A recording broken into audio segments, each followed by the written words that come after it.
it's Amanda and welcome to the 11th block tutorial in my Star Sampler Quilt Along With Me series. In today's video I'm going to be showing you how to make this very different type star block. It's this one. It is called the Square and Star block. So yeah, this is kind of a different type of star design, I suppose. I think the square part is in the center and the star bit is the outer bit. I think. But besides that, it is a beautiful block and I'm so happy with the way that mine has turned out. In this tutorial, we revisit our snowball center and then we also make, again, some really awesome quarter square triangles for our outside star. If you can, try and use two contrasting type fabrics like I have. If you are using a directional print like I've done with my quarter square triangles, just make sure that the print in each unit is going the same way, just so that it doesn't look a little bit odd and strange. As always, you will find all of the measurement and cutting instructions for this block down in the description box below. Just click the little show more button and you'll see all of it down there. There is also a link to the pattern sheet which you can download and print off and follow along from or with. Either one of those two. So now that we have the introduction done, let's get into the tutorial. This is how we make the square and star block.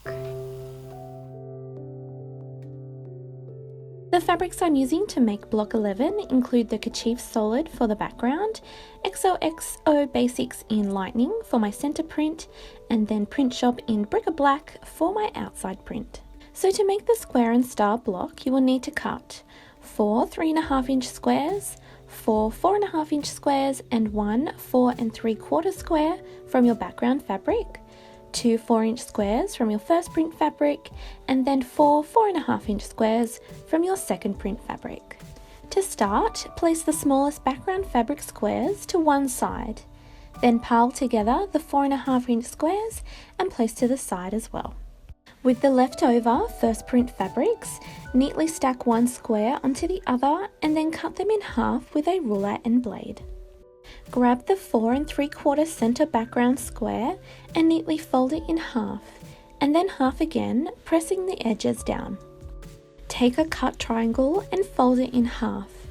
Open it out and carefully line up the center fold mark with the creased mark on the square below. Once the triangle is centered, pin the top edge into place and then repeat the same step on the opposite side of the center square.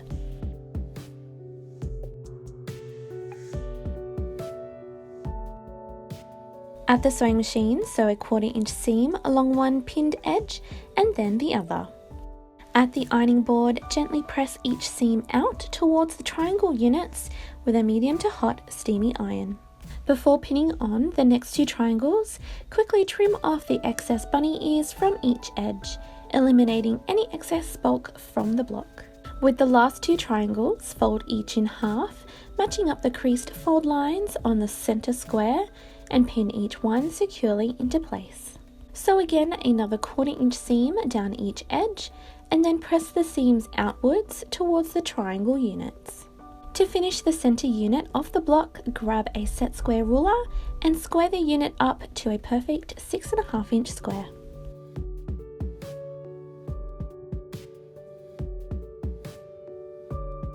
Next, grab the pile of 4.5-inch squares and mark a diagonal line along the back of each of your 4 background fabric squares.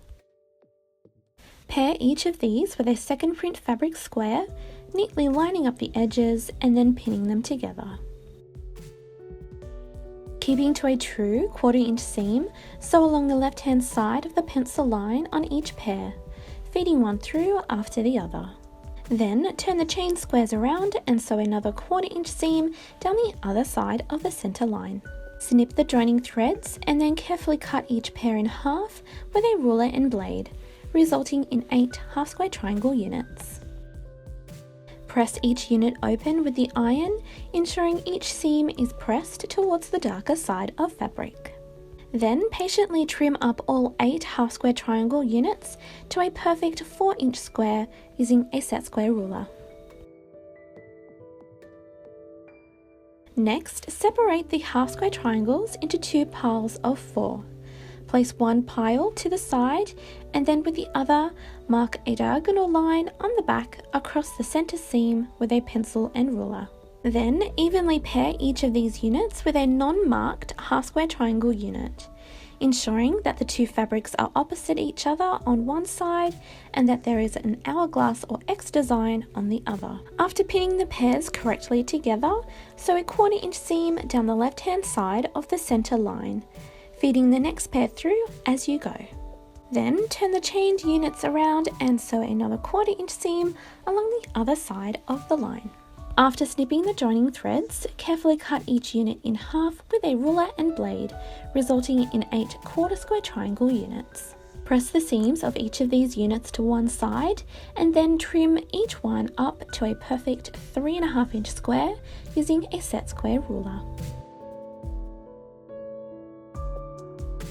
Lastly, pair together 2 1/4 square triangle units. Flip it over onto the other, nesting up the center seams. Pin the edge into place and sew a 1/4 inch seam along it. Then gently press the center seam flat open with the iron. Repeat this step another 3 times, resulting in 4 1/4 square triangle unit duos. Once all units of the block have been pieced together, lay them out into the square and star block design, using the pattern sheet as a guide if needed. Starting with the middle row, turn one 1/4 square triangle duo over onto the center unit. Evenly line up together the pressed seam with the point on the center unit. Pin the edge neatly into place and then do the same thing on the opposite side of this row. At the sewing machine, carefully sew a 1/4 inch seam along each of the pinned edges. Then gently press the seams inwards towards the center unit of the block. Lay the row back into place and then move on to piecing the top and bottom rows.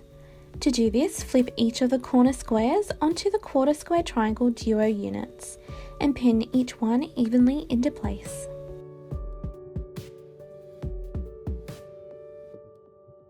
Sew a 1/4 inch seam down all 4 of these edges and then press each seam outwards towards the corner squares. With all 3 rows pieced and pressed, flip over the top row onto the middle one. Center and pin the middle seams and points first, and then nest and pin the 2 outer seams and corners together. Carefully sew a 1/4 inch seam down this side, ensuring all seams are lying flat before sewing over them. Press the seam gently inwards towards the middle row of the block. Turn over the last row of the block and align the center seam and point again. Nest and pin the outer seams and corners and then sew one last 1/4 inch seam along this edge. Gently press the seam inwards once again and then give the nearly finished block a good press, using spray starch if needed. Lastly, square up the block so that its final size measurement is 12.5 inches square. So that is block 11 done and dusted, and we are now ready to move on to block 12, which is the last block that we will be making in the series. It's taken quite a while for us to get to block 12, and I do really thank all of you for your patience with that. I hope to be working on block 12 very, very soon. It just all depends on work schedules and all that stuff. Like I say all of the time at this part of the video, please keep sharing your finished blocks with me. We're almost there, I promise. I promise. You know how much I love seeing all of your blocks. You're all doing such a beautiful job, and I cannot wait to see how all of your quilts turn out, because I know that they're going to be awesome. So as always, friends, thank you all so much for watching, and I hope to see you another time very, very soon. Bye!